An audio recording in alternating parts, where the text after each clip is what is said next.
Chapter 6. Bebe. Bebe was a girl with short brown hair, a little Bebe nose, totally tiny toes, and big brown eyes.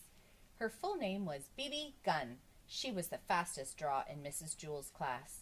She could draw a cat in less than 45 seconds, a dog in less than 30, and a flower in less than 8 seconds.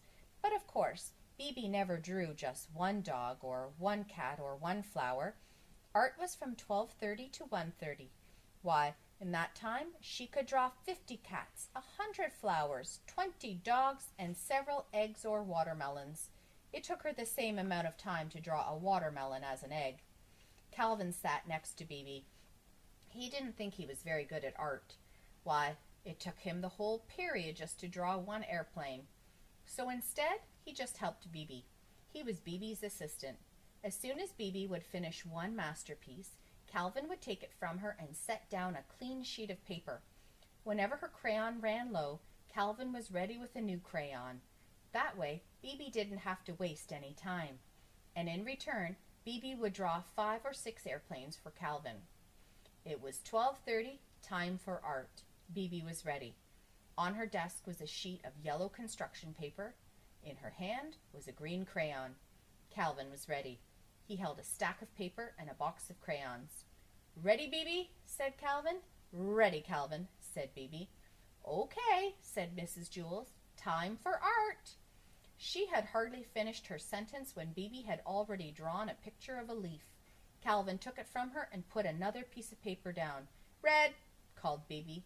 Calvin handed Bebe a red crayon. "Blue," called Bebe. He gave her a blue crayon. They were quite a pair. Their teamwork was remarkable. Bebe drew pictures as fast as Calvin could pick up the old paper and set down the new. A fish, an apple, 3 cherries, bing, bing, bing.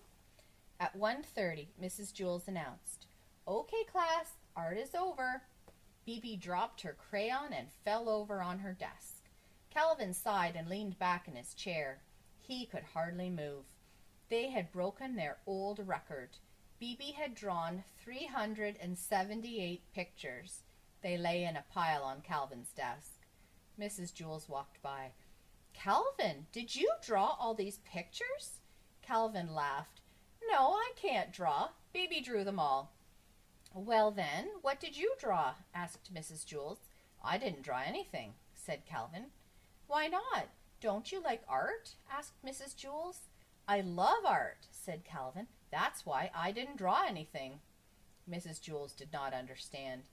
"It would have taken me the whole period just to draw one picture," said Calvin, "and Bebe would only have been able to draw 100 pictures. But with the two of us working together, she was able to draw 378 pictures. That's a lot more art." Bebe and Calvin shook hands. "No," said Mrs. Jewell, "that isn't how you measure art. It isn't how many pictures you have, but how good the pictures are. Why, a person could spend his whole life just drawing one picture of a cat. In that time, I'm sure Bebe could draw 1,000,000 cats." 2,000,000, said Bebe. Mrs. Jewell continued, "But if that one picture is better than each of Bebe's 2,000,000, then that person has produced more art than Bebe." Bebe looked as though she was going to cry. She picked up all the pictures from Calvin's desk and threw them in the garbage. Then she ran from the room. "I thought her pictures were good," said Calvin. He reached into the garbage can and took out a crumpled picture of an airplane.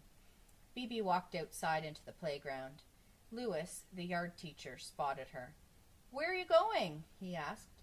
"I'm going home to draw a picture of a cat," said Bebe. "Will you bring it to school and show me tomorrow?" Louis asked. "Tomorrow?" laughed Bebe. "By tomorrow, I doubt I'll even be finished with one whisker."